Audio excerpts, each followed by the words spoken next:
Hello everyone, जय श्री कृष्णा। तो आज की इस वीडियो में हम पढ़ने वाले हैं समास के बारे में। समास क्या होता है? ये एक संक्षिप्त रूप है, यानी कि समास का जो अर्थ होता है, समास का जो शाब्दिक रूप है उसका अर्थ होता है संक्षिप्त या संक्षेप में, यानी कि किसी चीज़ को शॉर्ट में करना या बहुत छोटा करके उसको लिखना। जैसे कि राजपुत्र मीन्स राजा का पुत्र, यानी कि राजा का जो पुत्र होता है उसको एक साथ अगर हम बोलेंगे संक्षेप रूप में तो वो राजपुत्र कहलाता है।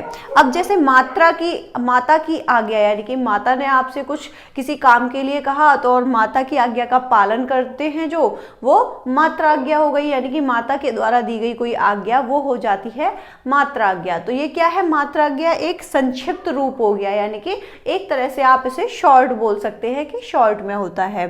तो इसकी परिभाषा देखते हैं, डेफिनेशन क्या है? दो या दो से अधिक शब्दों से मिलकर बने एक नए सार्थक शब्द को समास कहते हैं। यानी कि जब दो या दो से अधिक शब्द मिल जाते हैं और वो आपस में मिलकर एक नए तीसरे शब्द की उत्पत्ति कर देते हैं तो वो कहलाता है समास।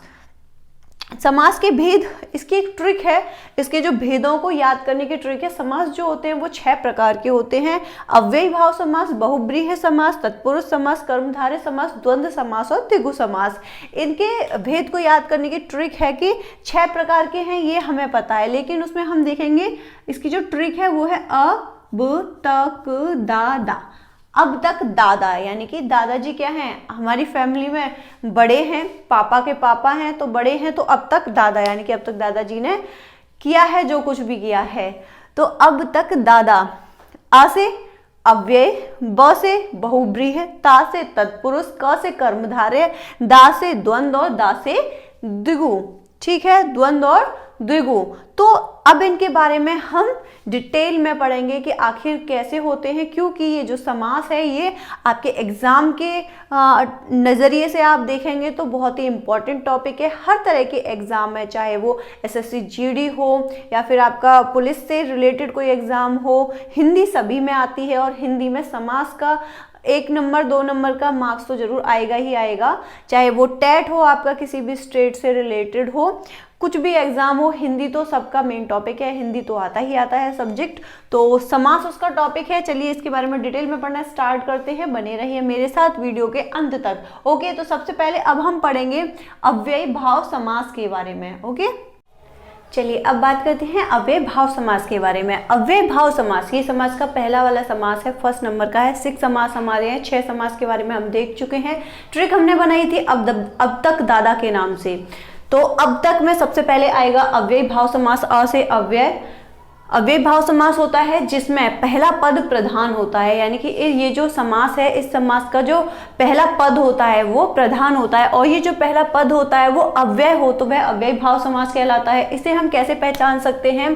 पहला पद, यानी कि पहले पद में यदि अनु, आ, प्रति, हर, भर, यथा आदि उपसर्ग आए, उपनाम के उपसर्ग आए, तो जिसमें उपसर्ग आते हैं वो हमारा अव्ययी भाव समास कहलाता है। अव्ययी भाव समास उपसर्ग हमें पता है जो किसी भी शब्द के शुरू में लगते हैं, किसी भी शब्द के स्टार्टिंग में लगते हैं, शुरू में लग के वो उस शब्द को पूरा कर देते हैं, वो हमारे अव्ययी भाव समास कहलाते हैं। जैसे कि आजीवन, आजीवन में आ क्या है? अव्ययी भाव समास में हम आ से पहचान सकते हैं, जीवन एक अलग शब्द बन रहा है, आ क्या है? उपसर्ग है।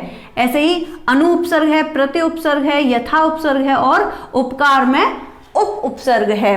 तो ये जो उपसर्ग होते हैं, उपसर्ग से हम अव्ययी भाव समास की पहचान करते हैं कि ये हमारा अव्ययी भाव समास है। क्यों? क्योंकि इसका जो पहला पद है वो उपसर्ग है, वो प्रधान पद है। चलिए अब सेकंड नंबर पे बात करते हैं हम अब, यानी कि ब से आपका होता है बहुब्रीहि समास। बहुब्रीहि समास, इसकी जो डेफिनेशन है, पहले डेफिनेशन देख लेंगे कि इसकी हम पहचान कैसे कर सकते हैं।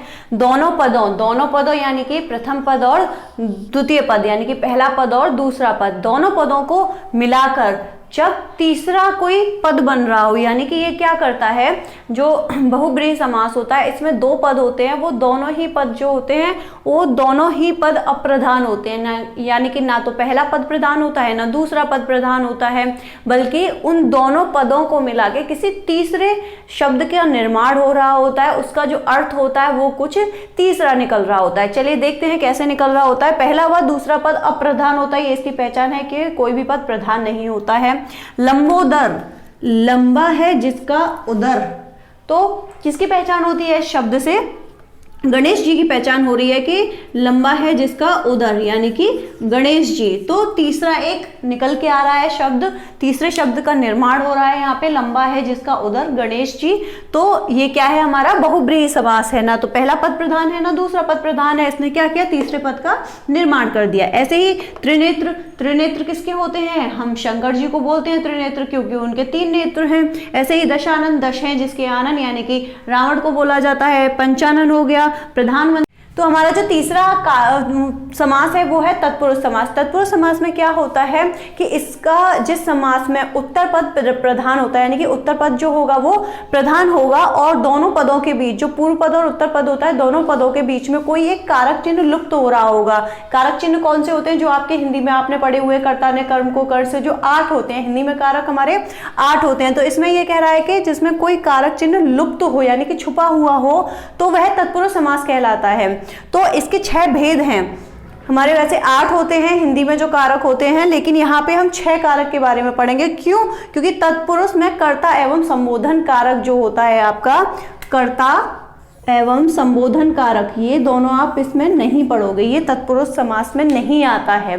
ठीक है, तो हम इसमें तत्पुरुष समास के जो भेद है वो 6 भेद है। 6 भेद के बारे में हम पढ़ेंगे। सबसे पहला है कर्म, कर्म तत्पुरुष समास, यानी कि कर्ता ने, तो कर्ता तो नहीं पढ़ना है, कर्म को, तो कर्म इसका क्या है, जो छुपा हुआ लुप्त जो आपका वो है चिन्ह है समास वाला, तो जो लुप्त कारक है बीच में वो होगा को। तो चिड़ी मार, यानी कि चिड़ी मार, जो चिड़िया को मारता है वो कौन होता है, चिड़ी मार। तो चिड़िया को मारने वाला चिड़ी मार। तो चिड़ी और मार दोनों के बीच में क्या है, को कारक चिन्ह लुप्त है। रथ चालक, यानी कि रथ को चलाने वाला, रथ को चलाने वाला कौन होता है, रथ चालक। विमान चालक, विमान को चलाने वाला विमान चालक। गृह आगत, यानी कि घर को आगत, घर को आगत। यश प्राप्त, यानी कि यश को प्राप्ति, यश की प्राप्ति होती है ना, अपना यश चारों तरफ फैला हुआ होता है, तो क्या किया उसने, यश को प्राप्त किया है, तो यश को प्राप्त। तो इन सभी में क्या है, को जो कारक चिन्ह है वो इन सभी में कहीं ना कहीं लुप्त है। ऐसे ही अब नेक्स्ट हम देखेंगे दूसरे नंबर का जो इसमें समास है तत्पुरुष समास का ही भेद, तो हम दूसरे भेद के बारे में अभी देखेंगे।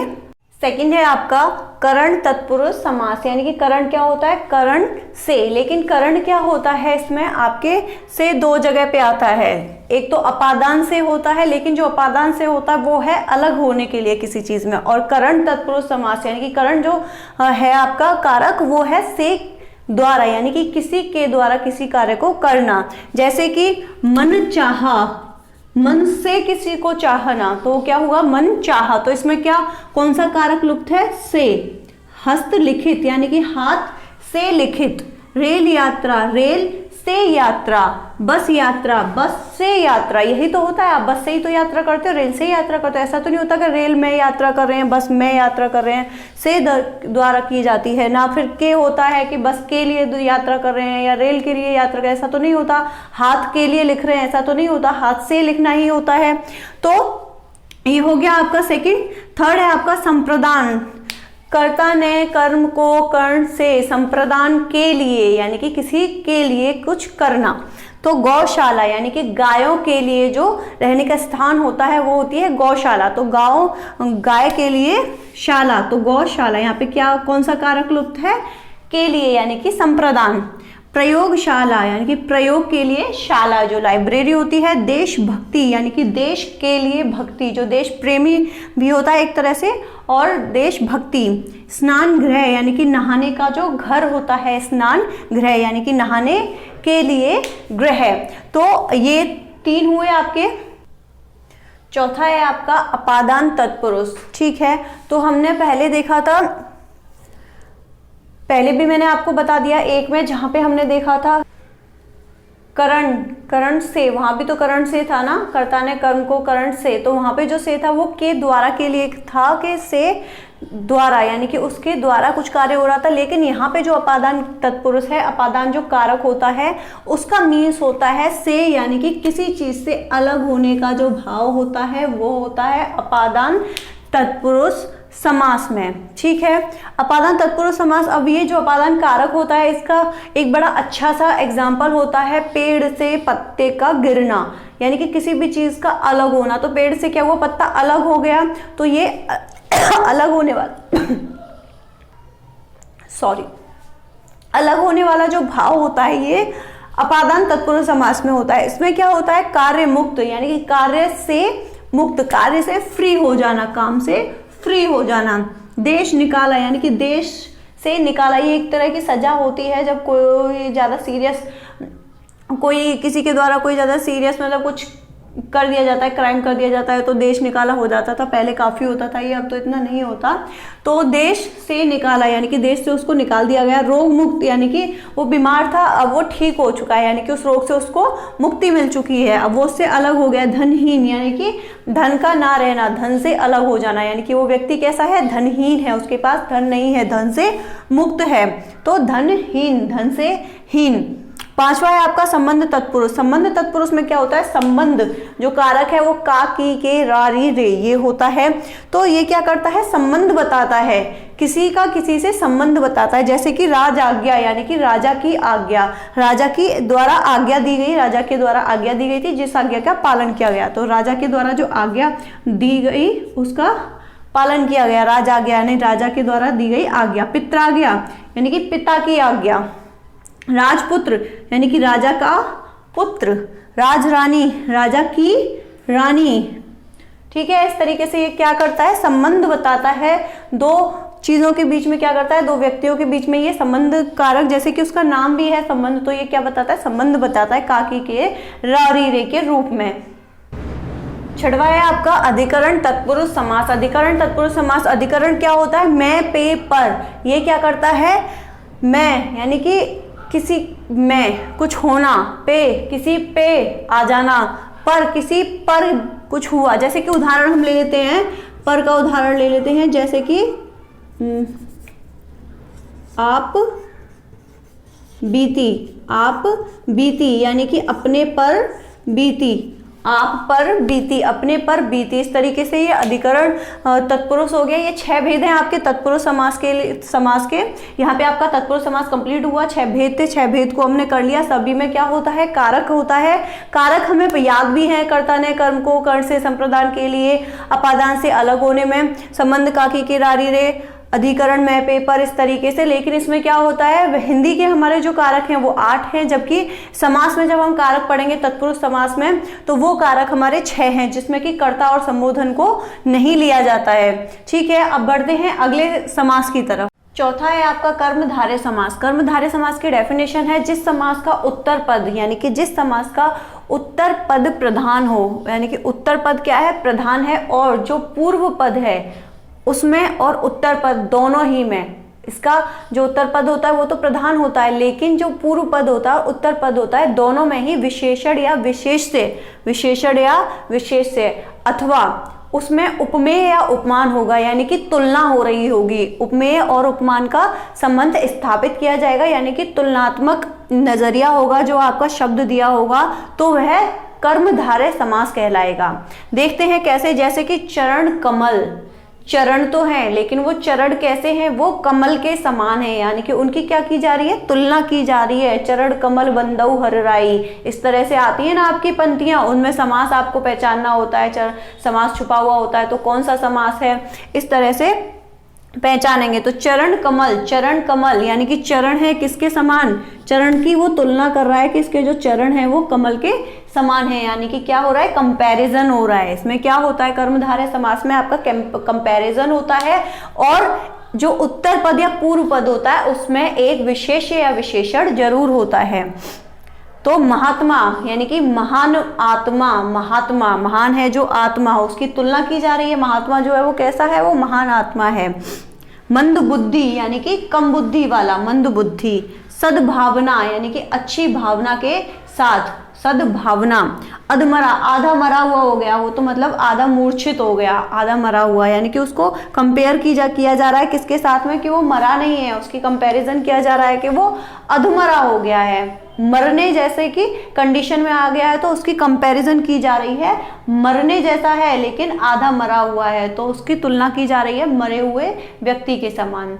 ठीक है, तो कर्मधारय समास में क्या होता है, हमारा कंपैरिजन होता है, उत्तर पद जो होता है वो प्रधान होता है, पूर्व पद या उत्तर पद दोनों में ही विशेषण या विशेष्य होता है, दोनों में ही क्या किया जाता है, संबंध स्थापित होता है, और इसी के साथ ही उनमें कंपैरिजन होता है यानी कि तुलना होती है।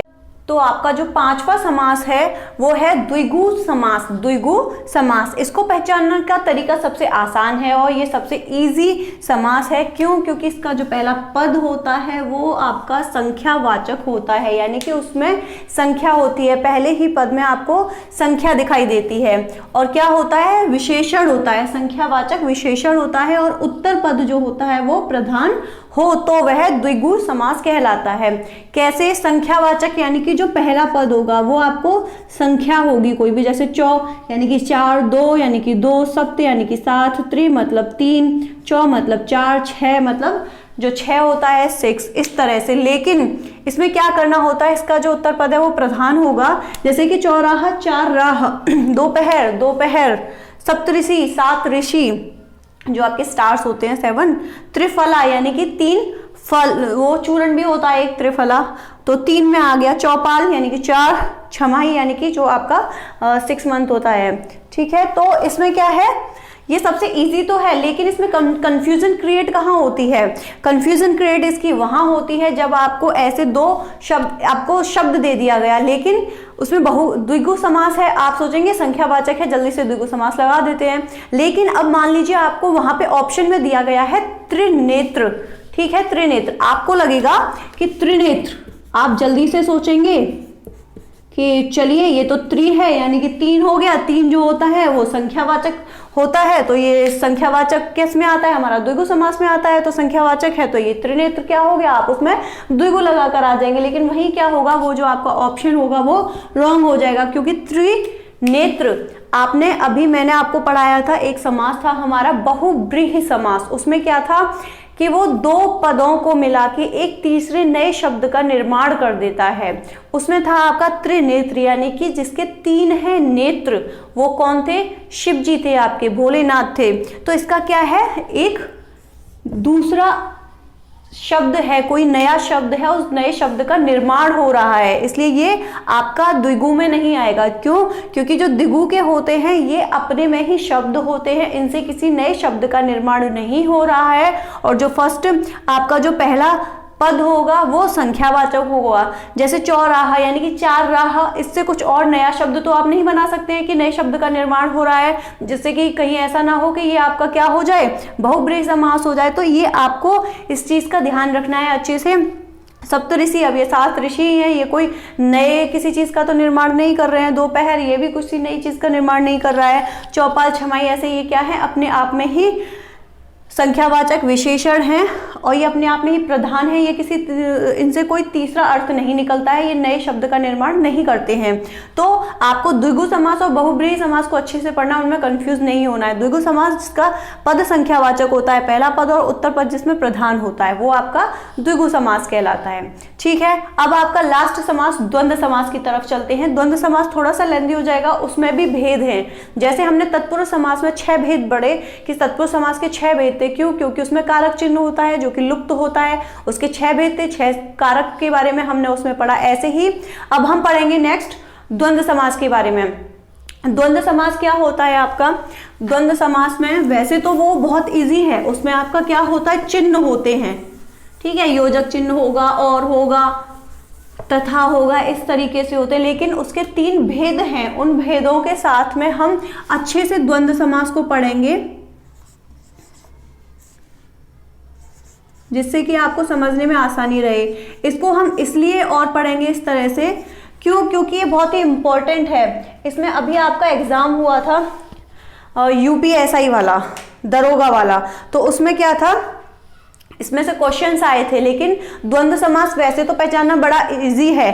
क्यों? क्योंकि उसमें क्या होता है, ज्यादातर जो उदाहरण दिए हुए रहते हैं वो इस तरह से दिए हुए रहते हैं, दिन रात, माता पिता, इस तरह से दिए होते हैं। तो हम ये सोचते हैं कि बीच में योजक चिन्ह है तो चलो ये क्या होगा, हमारा द्वंद्व समास होगा, यहाँ तो हम पहचान लेंगे। लेकिन इसके जो 3 और भेद दिए हुए हैं उनके बारे में जानना बहुत ज़रूरी है, क्योंकि वो एग्जाम की दृष्टि से बहुत इंपॉर्टेंट है। अब एग्जाम्स में उनके बारे में क्वेश्चंस आने लगे हैं जिसमें कि बच्चों ने काफ़ी रॉन्ग किया है, तो हम उसके बारे में इस वीडियो में अच्छे से पढ़ेंगे।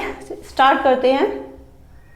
तो ये है आपकी द्वंद्व समास की डेफिनेशन। जिस समास के दोनों पद यानी कि पहला और दूसरा दोनों पद प्रधान होते हैं, दोनों के बीच में योजक चिन्ह यानी कि जोड़ने वाला चिन्ह जो डैश होता है ये हो, या फिर और लिखा हो, या लिखा हो, अथवा लिखा हो तो वह द्वंद्व समास कहलाता है।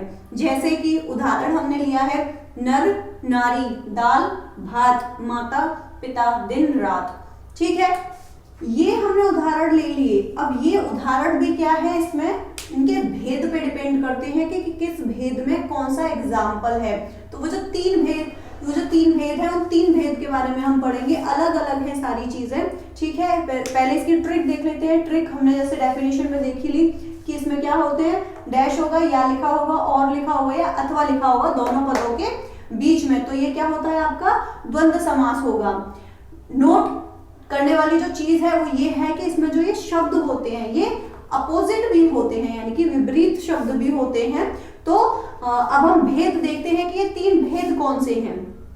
तो द्वंद्व समास के अब जो भेद हैं उनकी तरफ बढ़ते हैं। पहला जो भेद है द्वंद्व समास का, 3 भेद होते हैं द्वंद्व समास के। पहला भेद है इतरेतर द्वंद्व। इतरेतर द्वंद्व में क्या होता है कि इसमें और, तथा और योजक चिन्ह, और तथा और योजक चिन्ह का लोप होता है। दूसरा, हम इसी के बारे में बात करें तो समान महत्व के 2 शब्द होते हैं। इससे आपको क्या होगा, समझने में आसानी रहेगी कि इतरेतर द्वंद्व जो होता है इसमें क्या होता है, जो पद दिए होंगे वो पद में दोनों जो पद हैं, पहला पद और दूसरा पद, दोनों ही पद में क्या होगा, दोनों पदों को समान महत्व दिया जाता है, यानी कि दोनों की जो एक इंपॉर्टेंस होती है वो सेम होती है। तो भाई बहन, तो जितना जरूरी भाई है उतनी ही जरूरी बहन होती है। माता पिता, एक घर में बच्चों के लिए, उस परिवार के लिए जितनी जरूरी माता है उतनी ही जरूरी पिता भी है, तो दोनों का क्या है, समान महत्व है। ऐसे ही दिन और रात, तो जितनी जरूरी हमारे लिए, जितना जरूरी दिन है उतनी ही जरूरी हमारे लिए रात भी है। ठीक है, तो क्या है, इन सभी का समान महत्व के दोनों शब्द हैं, समान महत्व के दोनों शब्द होते हैं इतरेतर द्वंद्व में। दूसरा द्वंद्व का जो भेद है वो है समाहार द्वंद्व। दूसरा जो भेद है वो क्या है, समाहार द्वंद्व। जिस द्वंद्व समास में उसके पदों के अर्थ, जिस द्वंद्व समास में उसके पदों के अर्थ यानी कि दोनों पदों के अर्थ के अतिरिक्त, और उस अर्थ के अतिरिक्त यानी कि और देखें तो उसी प्रकार के अन्य अर्थ का भी ज्ञान होता है। यानी कि ये कह रहा है कि जो द्वंद्व समास होगा, समाहार द्वंद्व समास होगा, उसमें क्या होगा, इतरेतर यानी कि एक जैसे थे, उसमें दोनों का समान महत्व था। अब समाहार द्वंद्व में क्या है, उसके जो पद होंगे उसका अर्थ के अतिरिक्त उसी प्रकार के अन्य अर्थ का भी ज्ञान होगा। जैसे कि दाल और रोटी, इनको भी जब हम लिखेंगे तो इस तरीके से होते हैं ये, जैसे कि भाई और बहन, तो ये लोप हो गया इसमें, इस तरह से इन सभी में क्या होगा, और का यूज किया जाएगा। ऐसे ही यहाँ पे हो जाएगा आपका दाल और रोटी, या आप ले सकते हो दाल तथा रोटी। तो इसमें हमें भी पता है कि क्या हो रहा है, ये चीज के साथ चीज दूसरी बोली जा रही है, उन्हें अलग नहीं किया जा रहा है, उन दोनों को एक साथ बोला जाता है कि दाल और रोटी ले आओ, आज खाने में क्या है, आज खाने में दाल और रोटी बनाया है आज। ठीक है, इस तरह से। तो ये दाल और रोटी क्या है, अब इनका जो कह रहे हैं ना, उसी प्रकार के अन्य अर्थ, उसी प्रकार के अन्य अर्थ का भी ज्ञान होता है। अब यहाँ पे हम देखेंगे कि उसी प्रकार का अन्य अर्थ क्या है, उसी प्रकार का अन्य अर्थ है, जैसे कि दाल, दाल क्या है, खाने की चीज है। रोटी, रोटी भी खाने की चीज है, दोनों क्या है हमारे भोजन में है, यानी कि क्या है हमारे भोजन के बारे में बता रहे हैं। दाल और रोटी, यानी कि हमारे क्या बना है, दाल और रोटी बना है, लेकिन दोनों चीजें क्या है, भोजन की है, खाने की है। ऐसे ही रुपया और पैसा, दोनों चीजें क्या है, मनी को रिलेट करती हैं, संपत्ति को दर्शाती हैं, तो क्या हो जाएगा, रुपया और पैसा, रुपया और पैसा।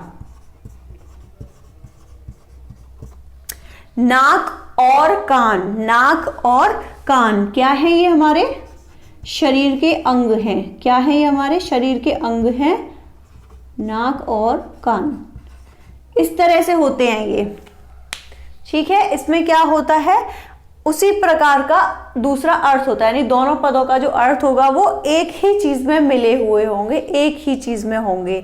लेकिन ये इतरेतर द्वंद्व जो है, इतरेतर द्वंद्व में क्या होता है, उनकी जो इंपॉर्टेंस होती है, उनका जो महत्व होता है वो एक समान होता है। लेकिन इसमें समाहार में दोनों चीजें जो होती हैं वो समान होती है, यानी कि एक ही हिस्से की होती हैं दोनों चीजें, ठीक है। जैसे दाल रोटी भोजन है तो भोजन की ही चीज होगी, दाल और रोटी हो, दाल भात हो, आप कुछ भी ले लो उसके साथ जो कि खाने से रिलेटेड है, दाल बाटी ले लो, इस तरह से। तो अब हम पढ़ते हैं, चलिए तीसरे द्वंद्व को देखते हैं, द्वंद्व के तीसरे भेद को देख लेते हैं। ओके, द्वंद्व समास का तीसरा भेद वैकल्पिक द्वंद्व, ये तीसरा भेद है वैकल्पिक द्वंद्व। पहला था इतरेतर, दूसरा था समाहार और तीसरा है वैकल्पिक। वैकल्पिक वैसे हमें नाम से भी पता चल रहा है, वैकल्पिक यानी कि ऑप्शनल, यानी कि वो क्या करता है, ऑप्शन देता है, विकल्प देता है, जहां दोनों पदों के बीच या, यानी कि शब्द को बता रहा है कि जब दो पद हैं, ये जो दो पद हैं, दोनों पदों के बीच या अथवा योजक शब्दों का लोप पाया जाता है, यानी कि जोड़ने वाले शब्दों का लोप पाया जाता है। इसको हम एक तरह से ऐसे समझ सकते हैं, यह विलोम शब्दों के मेल होते हैं, यानी कि इसमें ये जो वैकल्पिक द्वंद्व है इसमें क्या होता है, विलोम शब्दों का मेल होता है, यानी कि जोड़ा दिया गया है विलोम शब्दों का। जैसे कि भला बुरा, तो इसे हम विकल्प में कैसे लिखेंगे, विकल्प हो गया इसका भला या बुरा। एक ही चीज तो हो सकती है, या तो कोई इंसान भला हो सकता है या फिर वो बुरा हो सकता है। एक ही इंसान भला बुरा हो, एक जैसी चीज तो नहीं हो सकती। तो भला या बुरा, यानी वो कैसा था, भला था या बुरा था। ऐसे बोलते हैं ना, थोड़ा बहुत, कितना लोगे, किसी भी चीज को, मान लो किसी को आप खाना ही दे रहे हो, नमक दे रहे हो, तो कितना लोगे, थोड़ा या बहुत। भाई कोई ऐसे बोल देते हैं ना लोग, थोड़ा बहुत लूंगा, तो कितना, थोड़ा या बहुत। बहुत तो बहुत हो जाता है ना, क्वांटिटी उसकी ज्यादा हो जाती है, थोड़ा तो थोड़ा ही रहता है। तो ऐसे ही ऊंचा नीचा, तो ऊंचा नीचा आप देख सकते हो कि ये एक दूसरे के जस्ट अपोजिट भी हैं, ऊंचा या नीचा एक दूसरे के अपोजिट भी हैं। विकल्प में जब हम विलोम शब्द लिखते हैं तो यही लिखते हैं कि भले का बुरा होता है, थोड़ा का बहुत होता है, ऊंचा का नीचा होता है, विलोम शब्दों में इसी तरीके से पढ़ते हैं। पाप पुण्य, क्या किया उसने, जो काम किया वो पाप में था या पुण्य में था, कैसा काम था उसका, पाप का था या पुण्य का था, तो पाप या पुण्य। 10 या 20, कितने लोग थे, 10 थे या 20 थे, 10 या 20, यानी कि क्या करते हैं, एक तरीके से विकल्प देते हैं। आप किसी को विकल्प दे रहे हो, आप किसी को ऑप्शन दे रहे हो कि कैसा है वो, भला है बुरा है, कितने आदमी 10 हैं या 20 हैं, क्या करना है, उसने कैसा काम किया, पाप किया या पुण्य किया, ये सारी चीजें आप वैकल्पिक द्वंद्व में देते हैं। जी, जैसे कि पूछे जाते हैं एग्जाम्स में भी, तो द्वंद्व समास में आपको इसलिए भी करा रही हूँ क्योंकि अभी जो आपका यूपीएससी का एग्जाम हुआ है उसमें भी 1 मार्क्स का आया था कि द्वंद्व समास में से आया था थोड़ा बहुत। ये जो मैंने आपको कराया है यही आया था, थोड़ा बहुत। थोड़ा बहुत द्वंद्व समास का कौन सा भेद है, यानी कि कौन सा द्वंद्व समास है ये, तो आप उसमें ऑप्शन लगा सकते थे वैकल्पिक द्वंद्व, अगर आपने वीडियो को देखा होता इस समास से रिलेटेड और द्वंद्व के भेद से रिलेटेड। तो थोड़ा या बहुत, वैसे तो वो उसमें दे ही रहा था ऑप्शन को, थोड़ा या बहुत, तो इसमें कौन सा द्वंद्व है, इस तरह से। तो आशा करती हूँ वीडियो आपके लिए हेल्पफुल रहेगी, द्वंद्व समास के भेद को आप अच्छे से समझ पाएंगे आगे से और एग्जाम में गलती नहीं करेंगे जिससे कि आपका कोई भी मार्क्स कट हो। So thanks for watching my video, have a great day, God bless you all.